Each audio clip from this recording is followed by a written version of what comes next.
ষড় ঋতুর দেশ আমাদের এই বাংলাদেশ। প্রতিটি ঋতু তার নিজ নিজ বৈশিষ্ট্য এবং স্বরূপে হাজির হয় আমাদের দেশে, এবং আমরা সেটা অবশ্যই উপভোগ করতে পারি। শরৎকালের শেষে হেমন্তকালের আগমন ঘটেছে, এরপরেই আগমন ঘটবে শীতকালের।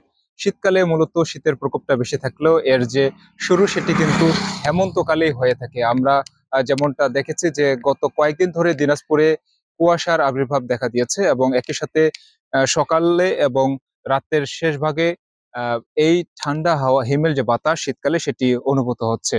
আমরা যদি আবহাওয়ার কথা বলি, আবহাওয়া অফিস যেটি জানিয়েছে, গতকাল দিনাজপুরে সকাল 6টায় সর্বনিম্ন তাপমাত্রা রেকর্ড করা হয়েছিল 22.8 ডিগ্রি সেলসিয়াস, এবং আজকে শনিবার যে তাপমাত্রা সকাল 6টায় যে তাপমাত্রা রেকর্ড করেছে আবহাওয়া অফিস সেটি হচ্ছে 22.6 ডিগ্রি সেলসিয়াস। অর্থাৎ গতকালের চেয়ে আজকে কিন্তু কিছুটা তাপমাত্রা হ্রাস পেয়েছে, এবং আহ এই তাপমাত্রা সকালবেলা বিরাজ করলেও দিনের যে তাপমাত্রা রয়েছে সেটি কিন্তু পর্যাপ্ত পরিমাণে রোদ রয়েছে এবং গরম রয়েছে।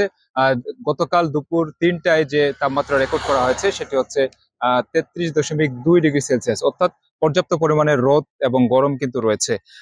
শীতের যে আগমনী বার্তা সেটি আমরা লক্ষ্য করেছি দিনাজপুরে। সন্ধ্যাবেলা থেকে শুরু করে সকাল পর্যন্ত এই শীত অনুভূত হচ্ছে, এবং আহ প্রতিনিয়তই কিন্তু এই তাপমাত্রা কমছে।